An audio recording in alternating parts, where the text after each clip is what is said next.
یاد رفتگان کے سلسلے کا مضمون تحریر مبشرہ شوکت بنت عبد الباسط شاہد، لندن۔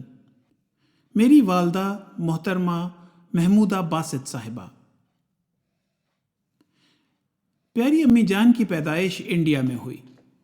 ان کے والد کا نام چراغ دین صاحب مرحوم اور والدہ کا کریم بی بی صاحبہ مرحومہ تھا۔ 25 سال سے زائد عرصہ اپنی پوری فیملی میں سے اکیلی حیات تھی۔ شادی سے پہلے آپ لاہور کے قریب سانگلا ہل میں رہیں۔ انڈیا سے ہجرت کے وقت آپ کی عمر 5 سال تھی۔ ابو جان مولانا عبد الباسط شاہد صاحب سے شادی کے بعد آپ ربوہ آ گئیں۔ ابو جان کی پاکستان میں مبلغ سلسلہ کی حیثیت سے جہاں جہاں تقرری ہوئی آپ ساتھ رہیں، مثلاً کراچی، ملتان، بورے والا، جہلم، لاہور اور حیدرآباد۔ جب ابو جان ایک مبلغ کی حیثیت سے فرائض انجام دینے کے لیے 1967 میں تنزانیہ افریقہ گئے تو ہم جہلم سے ربوہ چلے گئے، جہاں میری دادی اماں مرحومہ دارالرحمت وسطی میں رہتی تھیں۔ جب میرے دادا جان درویش مرحوم کا قادیان سے پاکستان چکر لگا تو انہوں نے ہمارے لیے خود مکان تعمیر کیا کہ باسط کے بچے آرام سے رہیں۔ اس طرح اپنے بڑے ابا جان کو مزدوروں کے ساتھ مزدور بنے ہوئے دیکھا، ساتھ ساتھ دعائیں کرتے اور اونچی آواز میں اللہ اکبر، کبھی سبحان اللہ اور کبھی الحمدللہ کہتے۔ آج ہم اللہ کے فضلوں کے وارث ہیں۔ خدا کرے کہ آئندہ ہماری نسلیں بھی ان کی دعاؤں کی وارث بنیں، آمین۔ اب جب کہ امی جان ہم میں نہیں رہیں، ان کی زندگی پر کچھ لکھنے کا سوچا تو یہ اشعار بار بار زبان پر آئے۔ لب پہ آتی ہے دعا بن کے تمنا میری، زندگی شمع کی صورت ہو خدایا میری، دور دنیا کا میرے دم سے اندھیرا ہو جائے، ہر جگہ میرے چمکنے سے اجالا ہو جائے۔ یہ وہ اشعار ہیں جو میری پیاری امی جان میرے بچپن میں لوری دیتے وقت سناتی تھیں۔ پہلے دعائیں پڑھتیں، پھر نظمیں پڑھتیں۔ جب بھی لب پہ آتی پڑھتیں تو ساتھ بتاتی تھیں کہ یہ ہمارے اسکول کی اسمبلی میں پڑھا جاتا تھا۔ سمجھ نہیں آ رہا کہ امی جان مرحومہ کی صفات کا ذکر کہاں سے شروع کروں۔ بس ایسے لگ رہا ہے کہ یہ دونوں اشعار ان کی زندگی پر بہت ٹھیک چسپاں ہو رہے ہیں اور ان کی زندگی ہمارے لیے مشعل راہ بنی، الحمدللہ۔ امی جان بڑی نیک، دعا گو، نمازوں کی پابند، خدمت خلق کرنے والی، پیار دینے والی، ملنے والی، مہمانوں کی خاطر تواضع کرنے والی تھیں۔ اس خاطر تواضع میں مہمان نوازی کے ماپنے کے لیے کوئی پیمانہ نہ مل سکا۔ گھر آنے والے مہمان کو کبھی کھانے یا پینے کے بغیر نہ جانے دیتی۔ اس میں جلسہ سالانہ کے مہمان بھی شامل ہیں جو دور و نزدیک سے جلسے پر ربوہ آتے، ان کی ہر طرح کی ضرورت کا خیال رکھتی۔ رضائی، بستر سب جلسے سے پہلے تیار کرتی۔ کئی مہمان تو امی جان کی صفائی پسند ہونے کی وجہ سے ہمارے ہاں ٹھہرنا پسند کرتے۔ امی جان نے اپنی تنگ دستی کا ذکر نہ کبھی گھر میں کیا اور نہ ہی باہر۔ بہت صابر و شاکر خاتون تھیں۔ پرانے کپڑوں سے نئے کپڑے بنا لیتی اور ہم بھی عید پر نیا لباس پہن کر بہت خوش ہوتے۔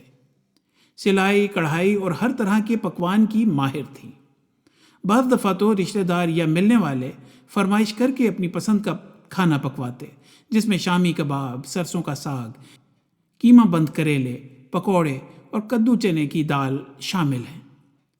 مردانہ اور زنانہ ہر ڈیزائن کا کپڑا سی لیتی۔ کافی لوگوں کو یہ کام سکھائے بھی۔ گھر کے کچھ کام جو مزدوروں کے کرنے والے ہوتے، جیسے چھت کی لپائی یا چھوٹا موٹا پلستر کا کام، خود کر لیتی اور ہم بہن بھائی ان کاموں میں امی جان کی مدد کرتے۔ چھت کی لپائی کی چیزیں تیار رکھتی اور یہ کام رات کو چادر اوڑھ کر کرتی۔ ابھی تک مجھے بچپن کی ایک ایسی بات یاد ہے جس نے میرے ذہن پر بہت گہرے نقش چھوڑے۔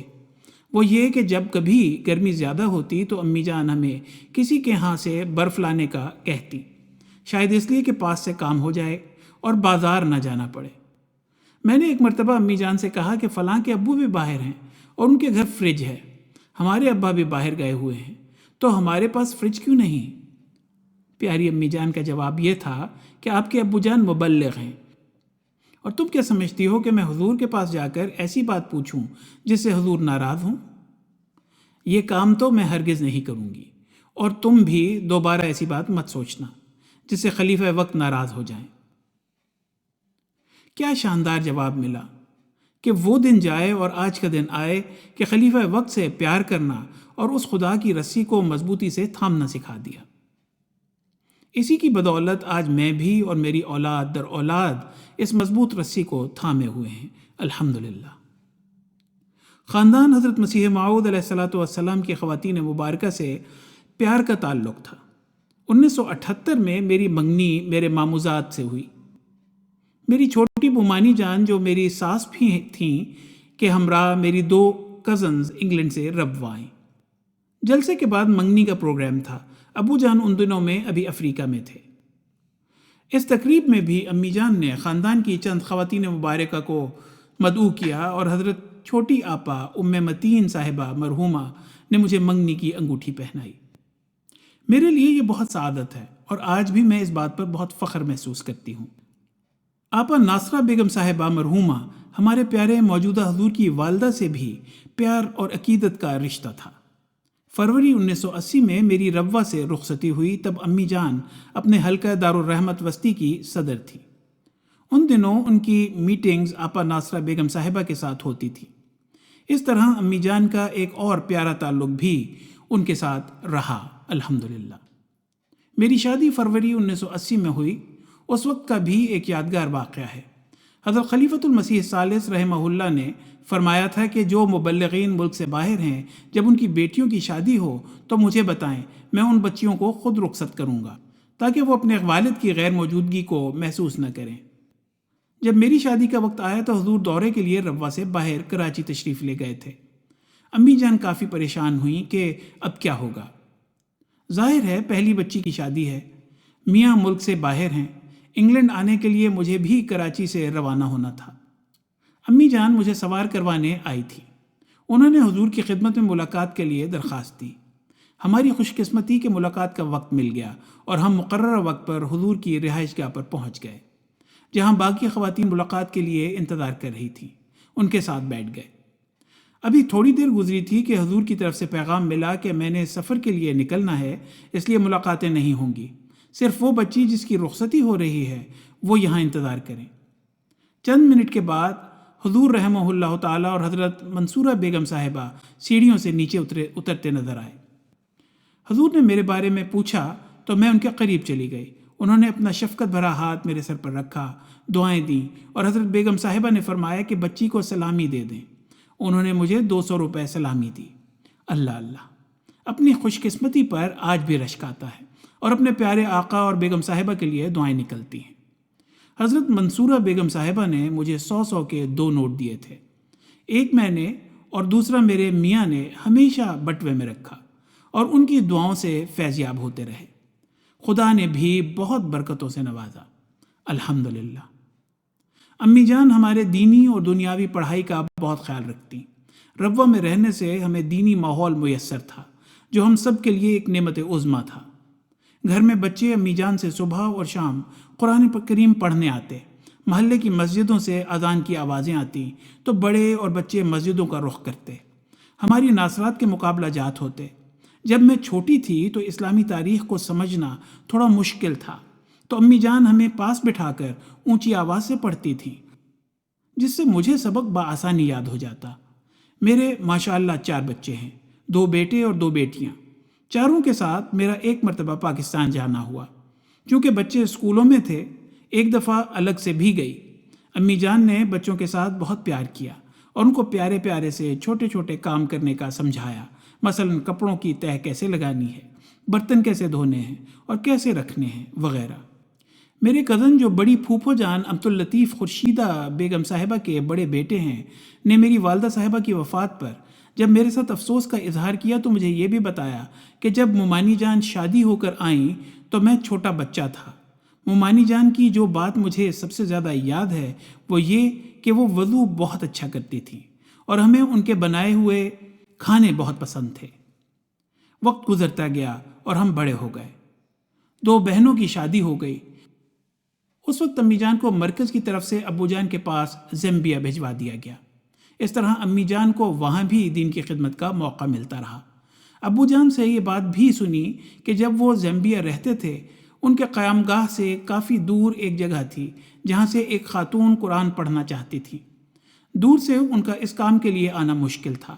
امی جان نے ان کو اپنے پاس رکھا اور چند ماہ میں ان کو قاعدہ اور قرآن کریم کا دور ختم کروا دیا۔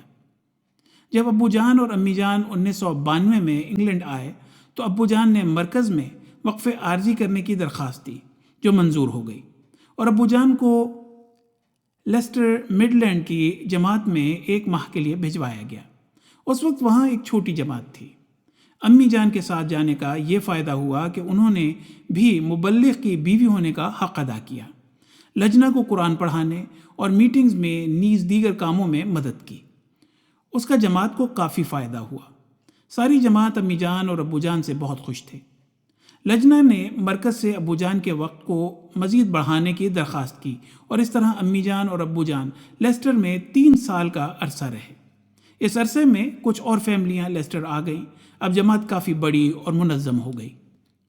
لیسٹر سے رخصتی کے وقت سب افراد جماعت کی آنکھیں پرنم تھیں۔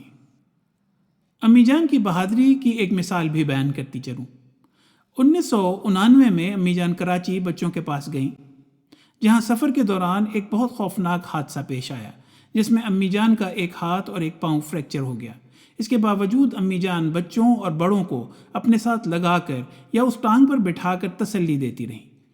اس وقت سب نے امی جان کے صبر اور حوصلے کی داد دی۔ ابو جان نے جب یہ واقعہ مجھے سنایا تو ساتھ یہ بھی بتایا کہ اس بہادری پر میں نے ان کو انعام بھی دیا۔ میرے لیے میری ماں وہ ہستی ہے جس کی پیشانی پر نور، آنکھوں میں ٹھنڈک، الفاظ میں محبت، آغوش میں دنیا بھر کا سکون، ہاتھوں میں شفقت اور پیروں تلے جنت تھی۔ جماعتی خدمات میں حصہ لینے والی، نہایت سلیقہ شعر، نفاست پسند، معاملہ فہم، صلہ رحمی کرنے والی، اپنوں اور غیروں سے اپنائیت اور خلوص کا تعلق رکھنے والی خاتون تھیں۔ میں ان کی بڑی بیٹی ہونے کو بھی اپنے لیے ایک سعادت سمجھتی ہوں کہ میرے پہلی بار ماں کہنے سے وہ کتنی خوش اور نہال ہوئی ہوں گی، اور ان کی زندگی کی آخری روز، آخری مرتبہ جو تھوڑا بہت کھایا وہ بھی میرے ہاتھوں سے کھایا۔ میں نے ویسے ہی بات کرنے کے لیے پوچھا کہ میں اتنی دیر سے آپ کے پاس ہوں، مجھے بتائیں میں کون ہوں؟ انہوں نے میری طرف دیکھا اور نہایت نحیف آواز میں کہا، مبشرہ۔ اس وقت امی جان کی ہم سے جدا ہوتے ہوئے یہ آخری الفاظ تھے جن کی آواز ہر وقت میرے کانوں میں گونجتی ہے۔ اس وقت میرے ساتھ ابو جان، میری بڑی بیٹی سبیحہ اور بڑی نواسی وہاں موجود تھے۔ بلانے والا ہے سب سے پیارا، اسی پہ اے دل تو جاں فدا کر۔ اللہ تعالیٰ ان کو کروٹ کروٹ جنت نصیب کرے اور مغفرت کی چادر میں لپیٹ لے، آمین۔ امی جان نے پسماندگان میں ابو جان کے علاوہ 4 بیٹیاں، 2 بیٹے، 20 پوتے پوتیاں اور نواسے نواسیاں اور 24 پڑ نواسے نواسیاں اور پڑ پوتے پوتیاں چھوڑے۔